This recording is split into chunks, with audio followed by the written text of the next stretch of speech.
जिले इंतजामिया की तरफ से कसूर दीपालपुर रोड पर मवेशी मंडी लगा दी गई, जहां कुर्बानी के लिए जानवरों की आमद का सिलसिला जारी है। बकरे, छतरे, दुम्बे, गाय और ऊंट मंडी में मौजूद हैं, जबकि खरीदार ईद कुर्बा के जानवरों के महंगे दामों का शिकवा करते नजर आते हैं। चलो रेट ही बहुत ज्यादा मांगते पे ने ते जेड़ा ना असी माशाल्लाह कहने सस्ता भारू मिल जाए, लेकिन वो कहते महंगे तो महंगा मिल जाए। जरा ईद कुर्बा जैसे जैसे करीब आ रही है, मवेशी मंडियों में लोगों का रश में इजाफा होता जा रहा है। हर किसी को मनपसंद जानवर की तलाश है। एक तरफ तो खरीदार महंगाई का रोना रो रहे हैं, दूसरी तरफ व्यापारी हजरात भी इंतजामिया की तरफ से सहूलियात न मिलने पर शिकायत कर रहे हैं। व्यापारी को पानी नहीं मिलता, पीवन वास्ते तंगी है बहु पर आलम ठीक है, सिर्फ पानी नहीं मिलता पे, व्यापारी वास्ते पानी होना चाहिए बस।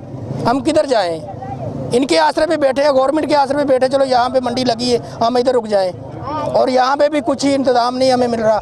ईद कुर्बा में सबसे प्यारा और सस्ता जानवर खरीदने वालों की तो महाज आराइश शुरू है। अब देखना होगा कि सस्ता और प्यारा जानवर किसको मिलता है। कैमरा टीम के साथ मोहम्मद इरफान, मेऊ, बड़ी खबर।